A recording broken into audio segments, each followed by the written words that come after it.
aquí es muy interesante, ¿no?, el ver que en el segmento de obra nueva existe una demanda insatisfecha que además se observa de una manera muy clara cuando ves que la demanda se está manteniendo en términos generales en unos niveles muy robustos, ¿no? Y sin embargo, cuando analizas la evolución de las compraventas de obra nueva, se mantiene muy estática, ¿no? Y de hecho se mueve en paralelo al número de viviendas que se agregan al parque, ¿no? Entonces la conclusión es que todo lo que se produce se vende, ¿no? ¿Por qué se está produciendo entonces tan poco si sí que existe demanda, ¿no? Y esto, bueno, el principal motivo yo diría que es la escasez de suelo disponible, ¿no? Pero bueno, también hay otras inercias heredadas de la crisis de 2008, ¿no?, que fue muy dolorosa, y que bueno, también contribuyen a que ese ritmo de adición de viviendas al parque pues sea menor, ¿no? Y tiene que ver con los largos procesos administrativos, tiene que ver con la escasez de mano de obra y tiene que ver con rigidez en la financiación, ¿no? Adicionalmente, en el reciente episodio inflacionista, a esto que heredamos, ¿no?, estas inercias heredadas de la crisis, añadimos el incremento tan fuerte que hubo de los costes de construcción. Entonces esto lo que hizo fue ralentizar aún más ese ritmo de construcción que ya era lento, y por eso es más difícil el adaptarse a crecimientos repentinos de la demanda, que es lo que ha ocurrido a partir de 2021.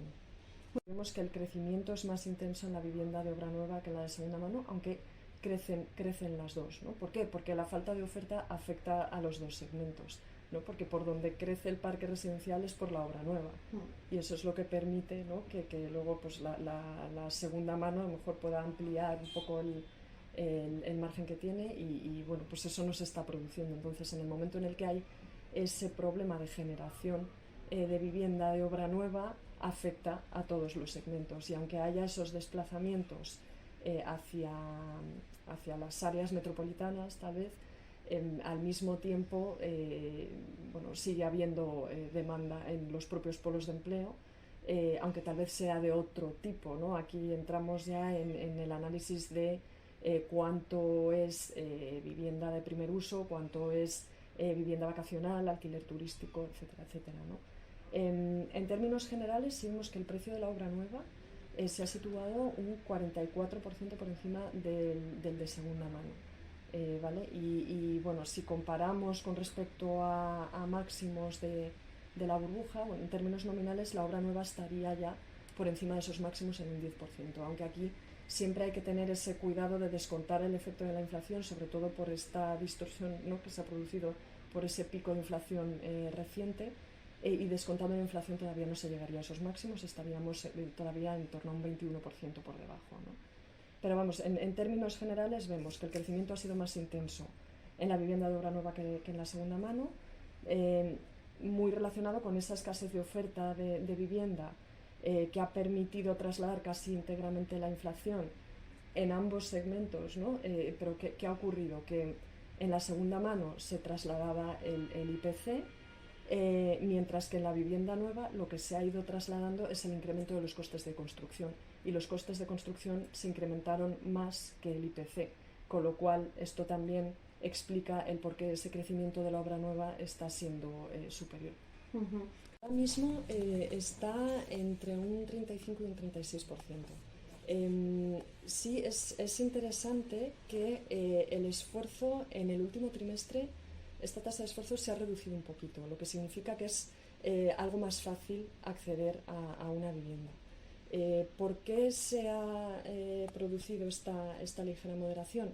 Bueno, pues principalmente por ese restablecimiento del poder adquisitivo de los hogares, ¿vale? Porque, claro, ¿qué ocurre? En el momento en el que, durante el episodio inflacionista que tuvimos en 2022 y 2023, los salarios, el salario medio sufrió mucho, ¿vale? Porque teníamos la inflación en niveles muy elevados, que yo creo que nadie esperaba ver, y sin embargo los salarios se contuvieron, ¿no? Se hizo ese ejercicio de contención de salarios, precisamente para tratar de evitar que esa inflación se enquistara, ¿no? Entonces eso lo que generó fue una pérdida de poder adquisitivo muy fuerte para el hogar medio.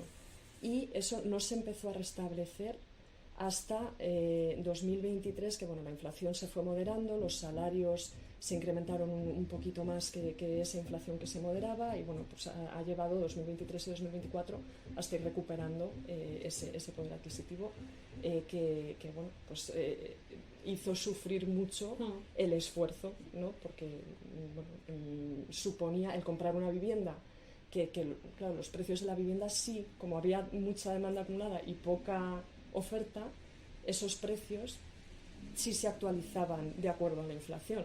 De hecho, cuando descontamos la inflación, vemos que en los años 2021-2022 los precios residenciales no crecieron apenas. De hecho, a veces estaban incluso un poquito por debajo del 0%. Entonces, claro, tenías precios nominales que sí crecían con la inflación, salarios que se estaban quedando atrás. Esto tensionó mucho el esfuerzo.